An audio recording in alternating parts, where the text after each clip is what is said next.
Good afternoon. Dr. Julia Solman from the World Literacy International Preparatory Limited from Perth, West Australia. We're really happy to have you. Thank you. So from your experience in clinical psychology and treating students who unfortunately failed in their school due to their disability in learning, how can you describe quality in education, and how can we enforce it? How can you measure quality in education? Well, I don't believe we have quality education unless teachers are trained to recognise that teaching in a classroom doesn't mean that every child is going to respond in exactly the same way according to the teacher expectation. This means they must understand individual differences in children and then recognising each individual child, what that difference is, and most important, how to address that difference within the classroom. That would be quality teaching, quality education. The children that I see have a sense of failure because they haven't learned to read the language that they actually speak, and that means that that individual difference in that child puts the child at a great disadvantage. And what I saw when I assessed these children were clinical problems of behaviour and psychological disorder, because nobody was actually addressing their individual difference, so the quality of education for them was insufficient. Mm-hmm. Right. And so can you tell us like a brief idea about what were you doing and how you worked on improving the withdrawals that we were able to recognize in the students? Yes. When I first set up my clinical practice, I was being referred children who were refusing to go to school and for no apparent cause. So I assessed these children as responding or reacting to failure of that sort. And when I assessed them, I found that they were in fact capable of learning to read. So I studied then a special branch of neuropsychology and found that these children, otherwise normal, lagged in the exercise and the activation of the left hemisphere of their brain, which is required to become an automatic reader. So I devised a system where I not only was aiming to get the left hemisphere of the child activated, but I also had to address the problem of the English language itself, because if you activate the analytic side of the brain looking at words, you're breaking the word up into its sound components. But in English, you can't put the sound components together to make a word because the words are all irregular in spelling and pronunciation and ambiguous.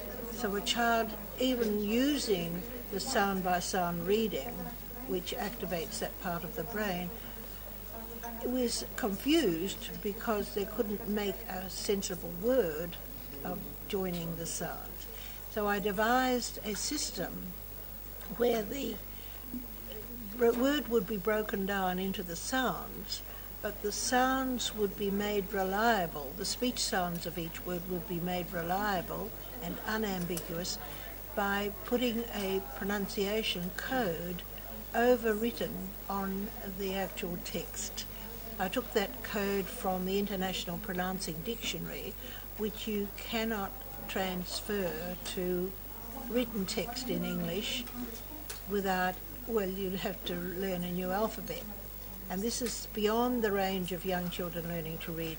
So all I've done is produced a system where each vowel sound in the English language is designated by a little dark critical mark, so there's no confusion in the child as to what is the pronunciation of that word.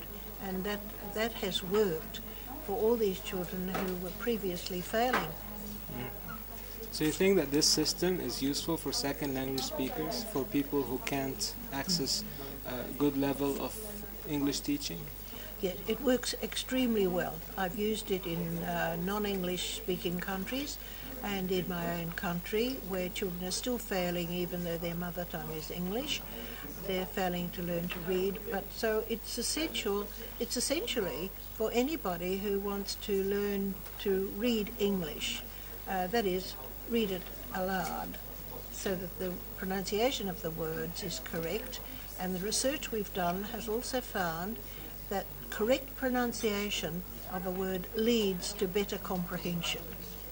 A lot of the children were failing to understand the meaning of the text because they didn't pronounce the word correctly. So, of course, the correct word wasn't registered, and the meaning of the passage was then lost.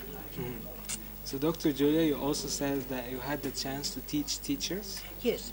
Now, this method that I use is different from conventional methods, and therefore I regarded it as being most relevant for the 21st century, because the use of English as a tool of global communication has got to become very important and relevant for the future.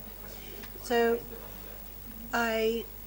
because this method is different from the traditional methods of teaching English, I have a special course for training teachers in this method, and I insist on quality.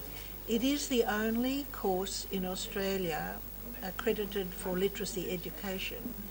It is, I regard, a quality method because it creates a practical outcome for the theory behind it. The theory is cognitive, neuropsychological, clinical. But the practice is quality teaching, because the teacher has to understand where each individual child is in the reading process. And then the quality is for the teacher to be able to match the resources and the techniques so that the child moves in that process to the next step.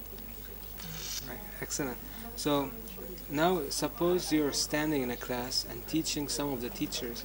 What qualities do you want to give them so that they can give quality education and relevant education at the same time? Yes, I do stress that all the time. In the training, I regard it as different from traditional teacher training, because although the theory is important,